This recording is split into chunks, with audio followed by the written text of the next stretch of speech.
obviously, economic dire conditions, huge corruption, which the Prime Minister clearly was not addressing, and unemployment issues, inflation of the worst order.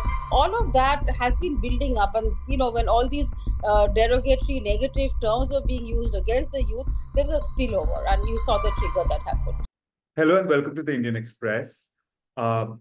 Unprecedented scene coming out from Bangladesh.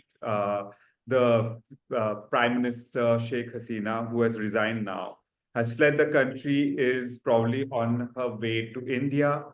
The army chief has taken over and an interim government is supposed to be formed.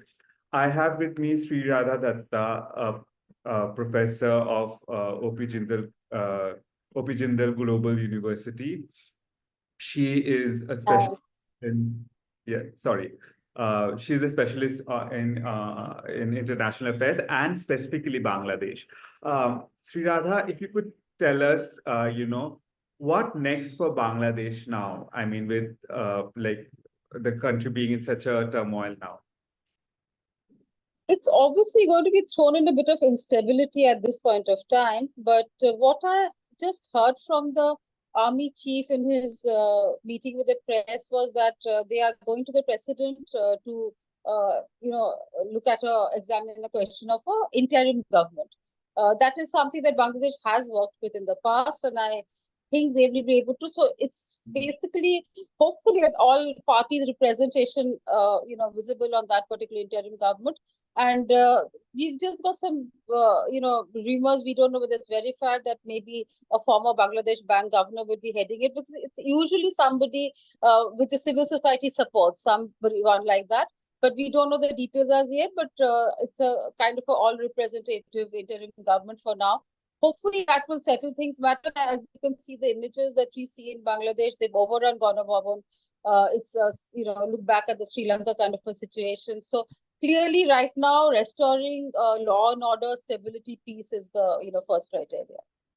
Also, what started off as a quota, students protesting against quota has literally, overthrown the government. And when and how did things come to this?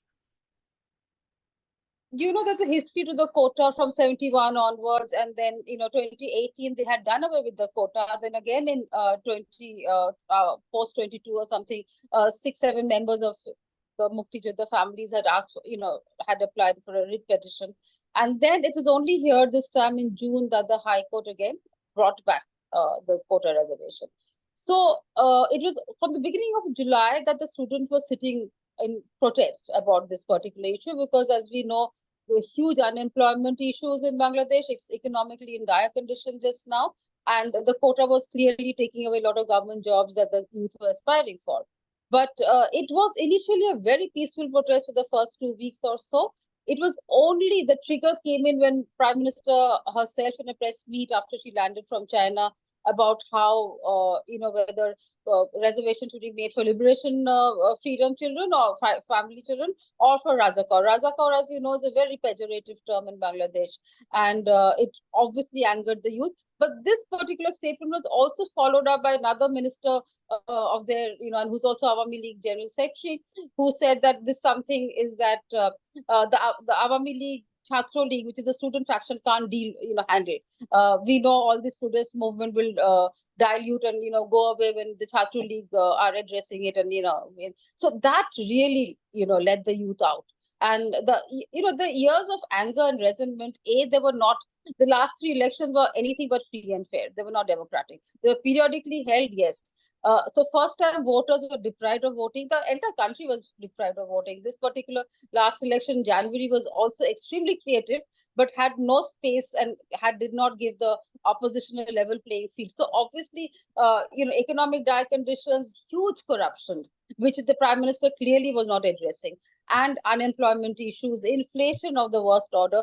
All of that has been building up, and when all these derogatory, negative terms were being used against the youth, there was a spillover, and you saw the trigger that happened.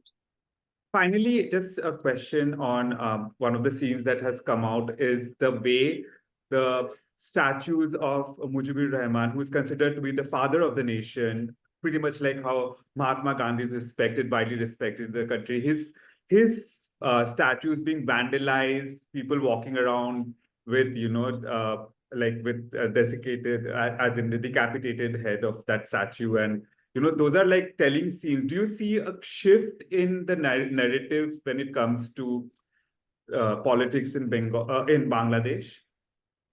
I think Bangladesh still considers and will always consider Mujibur Rahman the national icon who brought them liberation.